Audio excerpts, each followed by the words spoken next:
Assalamualaikum warahmatullahi wabarakatuh. Baiklah, kami dari kelompok 8 akan mempresentasikan hasil makalah kami yang berjudul Sarana dan Prasarana Bimbingan dan Konseling. Yang pertama, sarana dan prasarana dalam bimbingan konseling. Suksesnya layanan bimbingan dan konseling di sekolah didukung oleh adanya pendayagunaan semua sarana dan prasarana bimbingan dan konseling yang ada di sekolah serta dapat digunakan secara efektif dan efisien. Proses kegiatan bimbingan dan konseling akan berjalan dengan efektif dan efisien apabila didukung oleh sarana dan prasarana yang memadai seperti kriteria minimum sarana yang terdiri dari perabot, peralatan pendidikan, media pendidikan, buku, dan sumber belajar lainnya. Yang kedua, alat-alat pengumpul data seperti kartu-kartu ataupun buku pribadi. Yang keempat, kriteria minimum prasarana yang terdiri dari lahan, bangunan, ruang, dan instalasi daya dan jasa yang wajib dimiliki oleh setiap sekolah ataupun madrasah.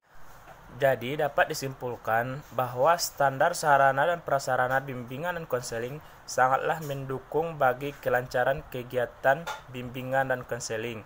Apabila sarana dan prasarana dalam bimbingan dan konseling telah memenuhi standar yang telah ditetapkan, maka kegiatan bimbingan dan konseling dapat berjalan dengan lancar dan efektif.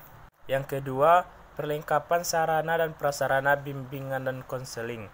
Perlengkapannya yaitu antara lain seperti sarana fisik.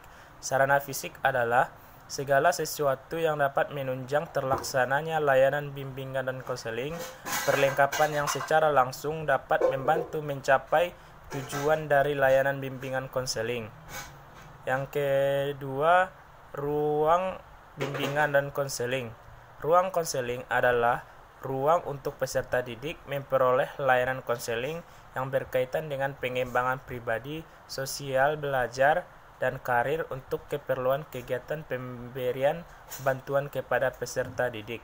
Menurut Hasan, ciri-ciri ruangan bimbingan dan konseling yang ideal adalah yaitu konselor harus mempunyai ruang khusus untuk konseling, kemudian ruang konseling harus terasa nyaman dan membuat kenyamanan.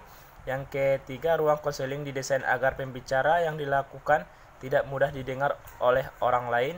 Yang keempat, kursi dan meja untuk konseling diatur sedemikian rupa sehingga membuat konselor dan konseling merasa nyaman. Selanjutnya, sarana teknis. Sarana teknis adalah segala sesuatu yang berhubungan dengan material dan peralatan. Menurut Mulyasa, sarana teknis dalam bimbingan dan konseling meliputi belangko surat, daftar isian untuk konseling, kotak masalah yakni kotak tempat peserta didik memasukkan masalah-masalah atau pertanyaan. Dalam sarana teknis ada 3 pendekatan yang dapat digunakan, seperti pendekatan subjektif, yaitu yang didasarkan atas pengalaman-pengalaman terdahulu. Yang kedua, pendekatan tugas. Setiap tautan layanan dan kegiatan pendukung telah berisi tujuan dan hasil-hasil yang hendak dicapai. Yang ketiga, pendekatan normatif. Konselor menawarkan layanan unggulan kepada peserta didik. Yang keempat, manfaat sarana dan prasarana bimbingan dan konseling. Menurut Daryanto, sarana dan prasarana bimbingan konseling pada dasarnya memiliki manfaat. Yang pertama, lebih memudahkan, sederhana dalam gerak antar guru bimbingan dan konseling dengan peserta didik. Yang kedua, ketepatan susunan stabilitas, pelaksanaan layanan bimbingan dan konseling lebih terjamin. Menimbulkan rasa kenyamanan bagi peserta didik ketika melaksanakan proses bimbingan dan konseling.